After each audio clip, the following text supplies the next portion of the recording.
My number 6 best chess game of the 1930s is Andre Lilienthal vs. Jose Capablanca, played on New Year's Day in Hastings, 1935. Lilienthal was one of the first players awarded the grandmaster title by FIDE in 1950 when they came out with the title, and he was a great Soviet attacking master. In 2010, he passed away at the age of 99, the oldest living grandmaster at the time. He has met every single world chess champion except for Steinitz, from Lasker through to Magnus Carlsen, a true titan of the game known to be liked by virtually everyone he encountered. Lilienthal decides to open the game here with pawn d4, and Capablanca decides to defend with the Nimzo-Indian defense. We get knight f6, c4, e6, knight c3, and bishop to b4. In fact, Capablanca was instrumental in developing a lot of the early theory that black used to counter the Nimzo-Indian. At this point, Lilienthal continues with a3, the Simish variation. In fact, I've never really liked the Simish variation. I've always considered it a bit dubious, and modern theory tends to as well.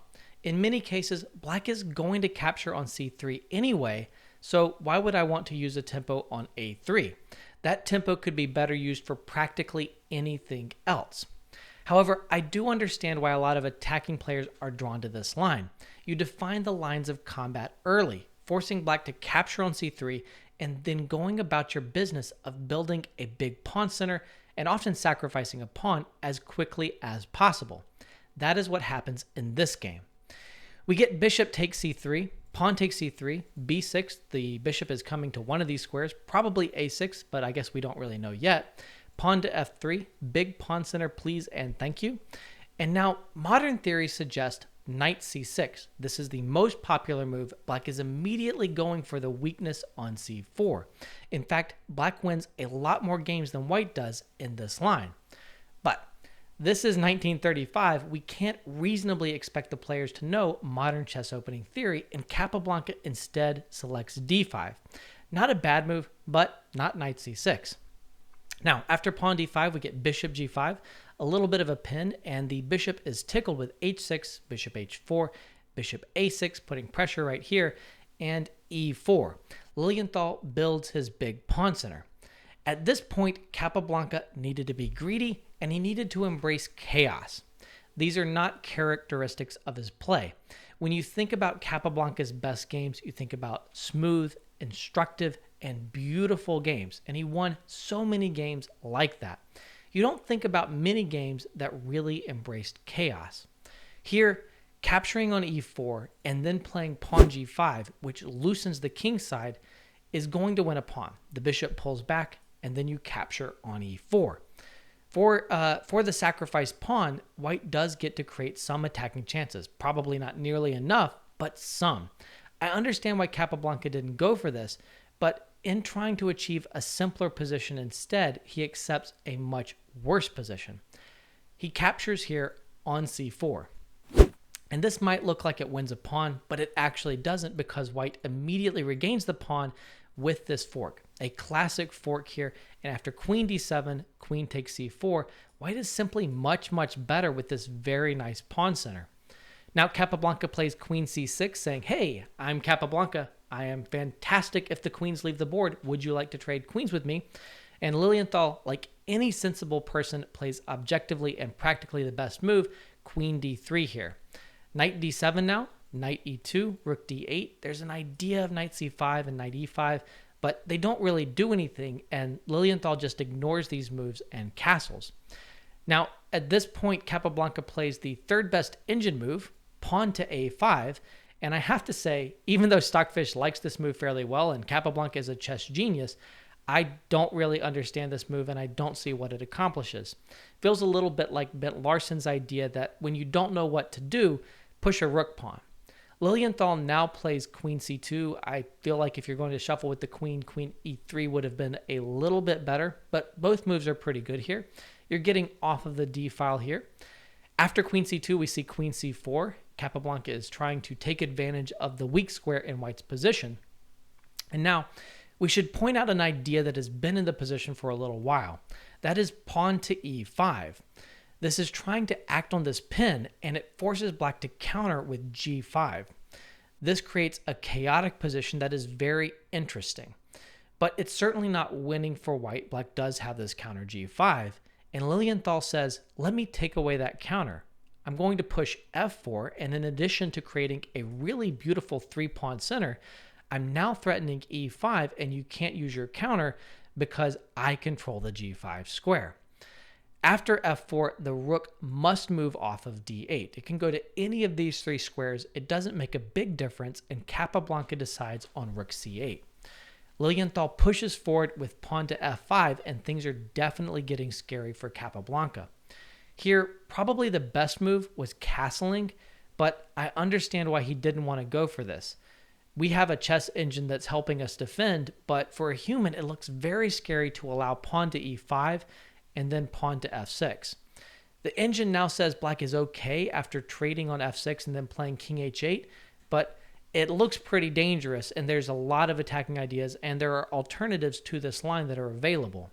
Capablanca tries to use tactics to solve his problem instead, and he plays pawn to e5, which seems at least a little bit worse, although there's one more opportunity available to him. Lilienthal captures here on e5, and the only move at this point is knight takes e5.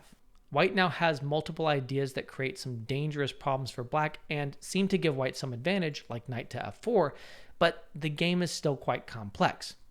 Instead, though, Capablanca plays queen takes e4, and this is a point where you should definitely pause your video and try to find white's best move. Now, before I put the move on the board, I want to quote from Capablanca in the press conference. He said, "When I noticed that Lilienthal had seen 20 takes f6, I saw his eyes sparkling with satisfaction. Then I realized my defeat." Some pretty good sportsmanship there. Now, Capablanca is relying on the fact that he's attacking the undefended queen here and the undefended bishop here, so he's hoping for a queen trade, and then he'll have a pretty decent position. Instead, though, Lienthal sacks his own queen. E takes f6. And you may also have seen the very famous game Tal vs. Hecht. It features a similar idea and clearly seems to be inspired by this queen sacrifice by Lilienthal a few decades earlier.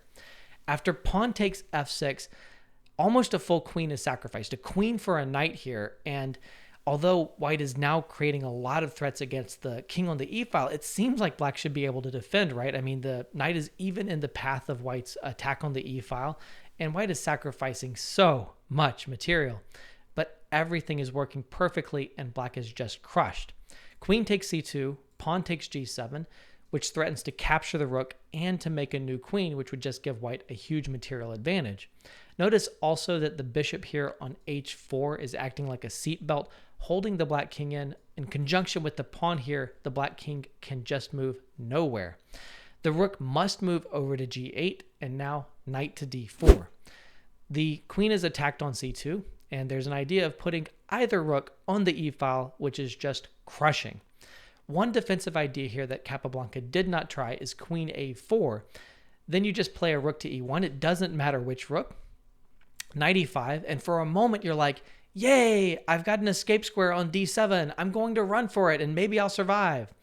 But after rook takes e5 and you go to your escape square on d7, there's just rook d5, a beautiful move, and you're pushed back to the e-file, which is the file that you're going to be mated on after rook e1 checkmate. A beautiful, beautiful position where all of white's pieces are working in perfect harmony. Instead, Capablanca decided to defend with queen e4, getting ready to give up the queen because, of course, he's about to get pinned on the e-file.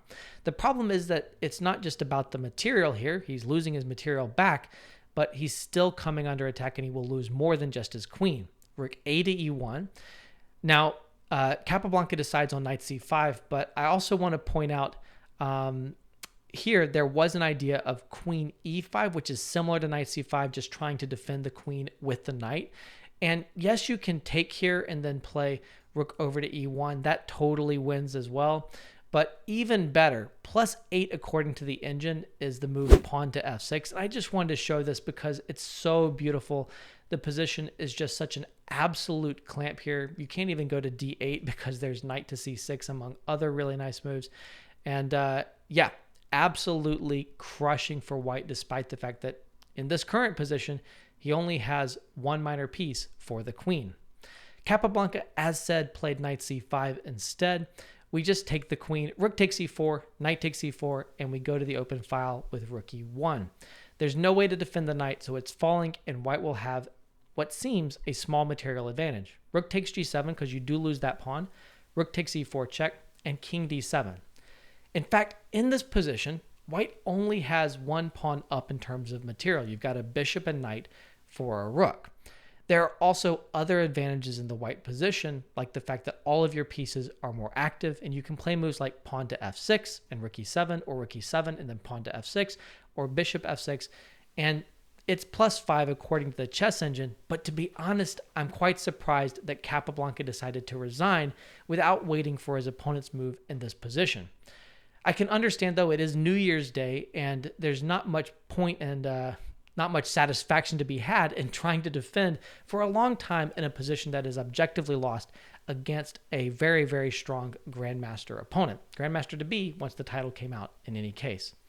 I hope that you've enjoyed this beautiful, beautiful game. If you want to see more of my favorite chess games of the 1930s, then simply click on the playlist that is popping up on your screen as I speak.